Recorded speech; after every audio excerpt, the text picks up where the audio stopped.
आई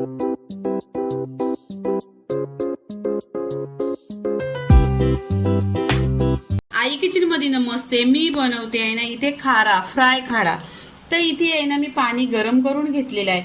आता गरम पाण्यामध्ये आपण 15 मिनिटं ठेवायचं, कारण आहे ना छान असं भिजल. इथे आहे ना 2 ते 3 पाण्याने मी स्वच्छ गरम पाण्याने धुतलेलं, 15 मिनिटं पाण्यामध्ये भिजत ठेवलेलं आणि याच्यावर लिंबू पिळून घेतला आणि अद्रक आणि लसणाची पेस्ट लावून घेतली.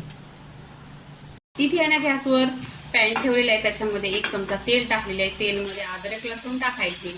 अद्रक लसूण छान अशी तेलावर परतून घ्यायची. इथे अद्रक लसूण पण छान असा गोल्डन कलर झालेला आहे. इथे काश्मीरी लाल मिरची पावडर आहे, कलरची आहे. धना पावडर, हल्दी पावडर आणि गरम मसाला आणि हा आहे तो घाटी मसाला. सगळ्या मसाल्याचं माझ्या यूट्यूबवर चॅनलवर व्हिडिओ आलेले आहेत, ते तुम्ही पहा. इथे मसाला छान असा आपण मिक्स करायचा.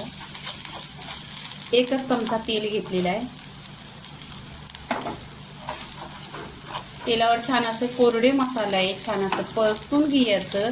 आणि इथे काय मीठ टाकायची गरज नाही, कारण हा खारा आहे म्हणजे मिठाची गरज नाही. आणि इथे तेलावर आपण छान असा फ्राय करून घ्यायचं.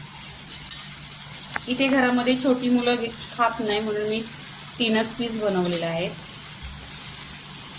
1-2 मिनिटं आहे ना छान असं तेलावर परतून घ्यायचं आणि गॅस स्लो करायचा.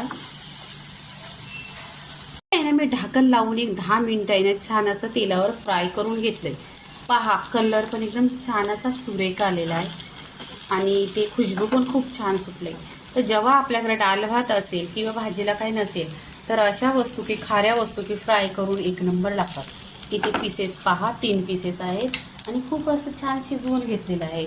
इथे कोथिंबीर टाकायची आणि छान असं परतून घ्यायचं. कोथिंबीर टाकल्यानंतर कोथिंबीरचा टेस्ट खूप छान फ्लेवर येतो जेव्हा तुम्ही तेलावर टाकणार तर. आता इथे रेसिपी पूर्णपणे झालेली आहे. आता प्लेटमध्ये काढून घ्यायची. खाऱ्याची रेसिपी पूर्णपणे झालेली आहे. लाईक करा, शेअर करा, सबस्क्राईब करा आणि नेहमीच खात राहा. धन्यवाद.